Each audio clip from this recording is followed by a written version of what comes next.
ये कहानी है एक लाडली माता पिता की बेटी रवीना की। रवीना अपने माता पिता की बहुत लाडली थी।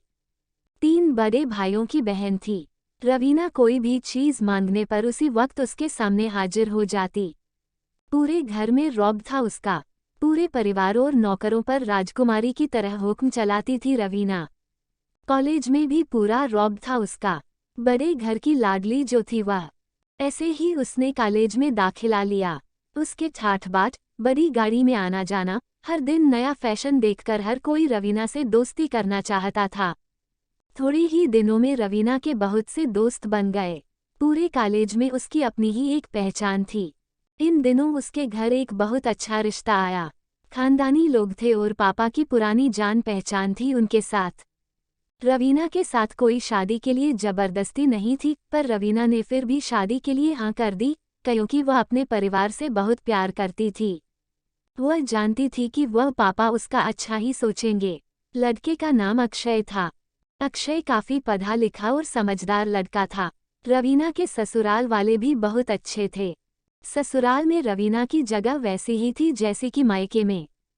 कोई भी काम रवीना की सलाह के बिना नहीं होता था। सबकी लाडली बहू बन गई थी रवीना।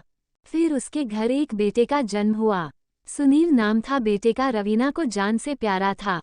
पोता पाकर ससुराल वाले तो फूले नहीं समाते थे। रवीना कभी कभी सोचती कि उसकी किस्मत कितनी अच्छी है। उसका हर अपना उसे कितना प्यार करता है। चाहे जीवन में कैसा भी समय आए, मेरे अपने हमेशा मेरे साथ हैं। मैं कभी अकेली नहीं हो सकती।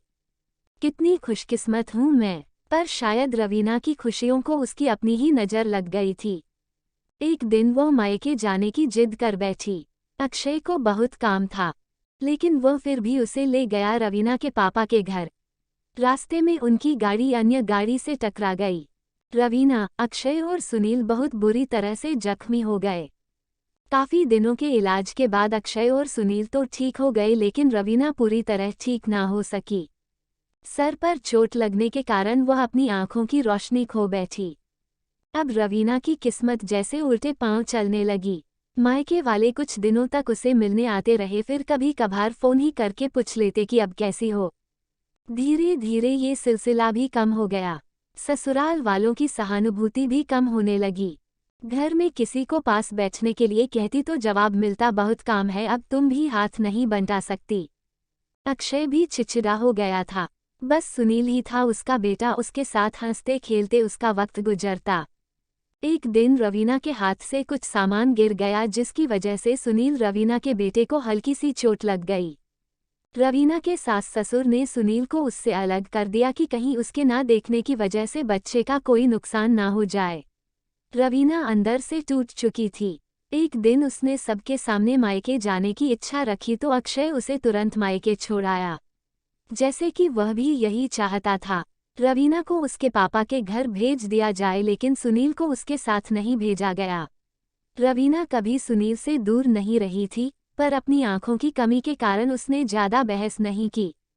रवीना को लगा कि वह 3-4 दिन वहां रहेगी तो थोड़ा हवा पानी बदल जाएगी, क्योंकि वह कितने दिनों से कहीं भी बाहर नहीं गई थी।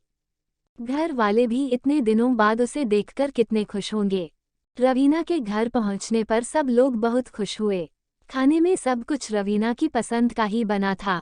उसने अपने मम्मी पापा और भाई भाभीयों से दिल खोलकर बातें की। उनके छोटे छोटे बच्चे भी बुआ के साथ घुल मिल गए थे। रात को सोने के वक्त जब वो कपड़े बदलने लगी तो उसे पता चला कि उसका बैग तो बहुत भरा हुआ है। वह सब समझ गई। वह बहुत उदास हो गई। कुछ दिनों तक तो सब ठीक रहा, फिर कुछ दिनों बाद जैसे सब बदलने लगा। सबका व्यवहार बदल रहा था। वह लोग जैसे थक चुके थे रवीना से। सब लोग घूमा फिरा कर पूछने लगे कि अक्षय बेटा कब आ रहा है उसे ले जाने के लिए। रवीना बहाना बना देती, जबकि वह जानती थी कि उस घर में अब उसके लिए कोई जगह नहीं। रवीना से चलते वक्त कुछ ना कुछ नुकसान हो जाता। थोड़ी बहुत टोकाटाकी उसे सुनाई देती, पर वह टाल देती। एक दिन रवीना के हाथ से लगकर एक कीमती फूलदान टूट गया। छोटी भाभी ने बहुत हंगामा मचाया। रवीना के माता पिता रोज रोज के झमेलों से तंग आ गए थे। उन्होंने अक्षय को खुद से फोन कर दिया।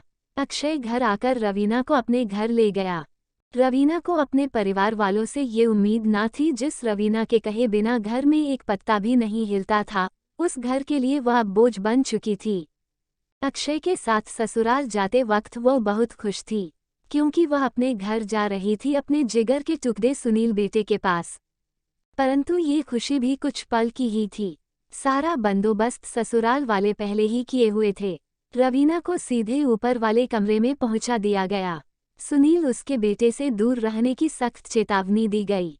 एक कामवाली आया को उसकी जिम्मेदारी सौंपी गई, जो उसके खाने पीने और कपड़े पहनने जैसी जरूरतों का ध्यान रखती। रवीना ज्यादातर चुप ही रहती। कभी कभी कामवाली आया से थोड़ा बतिया लेती। उसके जरिए सुनील उसके बेटे का पता चल जाता। सबकी लाडली बेटी और बहू सबके लिए लाडली से बोझ बन चुकी थी।